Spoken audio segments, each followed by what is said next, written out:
मैंने तुमसे पहले ही कहा था कि अगर मर्द के दिल में अचानक से मोहब्बत उभर आए ना तो वो बेवजह नहीं होती। कितना मैंने तुम्हें समझाया लेकिन तुमने मेरी बात नहीं समझी। वो इन्हें मिली कहाँ से? तुम ये सोच रही हो कि वो उससे मिली कहाँ, और मैं इस बात पर हैरान हूं कि उसने इस बात की मिन्नत तक नहीं पड़ने दी तुम्हें। लेकिन मॉम, वो तो मेरा बहुत ख्याल कर रहे थे। अभी तो उन्होंने मुझसे कहा था कि मैं उनके लिए सबसे अहम हूँ। ये सब मक्कारियां थी उसकी, क्योंकि उसे पुरानी महबूबा जो मिल गई थी। बस वो ये चाह रहा था कि तुम मुझसे बेफिक्र हो जाओ और उस पर नजर ना रखो। कोई इतना मक्कार कैसे हो सकता है?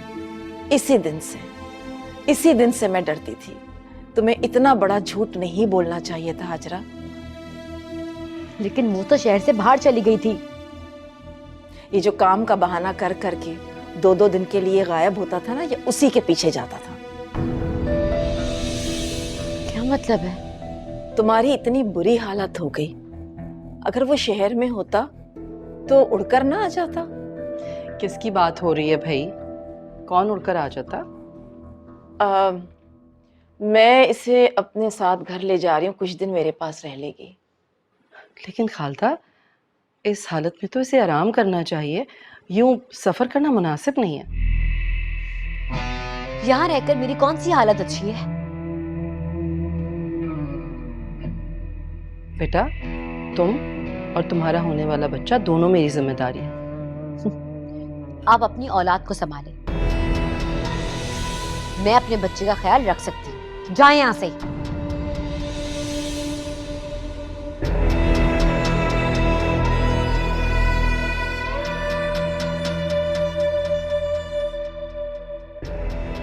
हाजरा, तुम होश में तो हो? नहीं, पागल हो गई हूँ।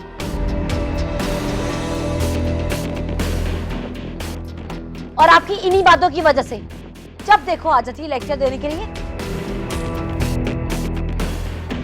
खुदा का वास्ता है, चली जाए यहाँ से। देख रही हैं आप कैसी अच्छी तरबियत की है आपने इसकी।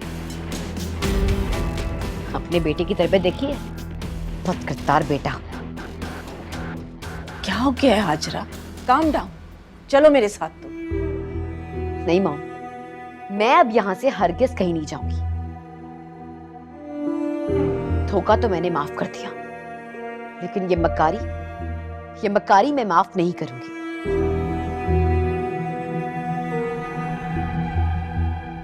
सुहेल को मेरे सारे सवालों के जवाब देने ही होंगे।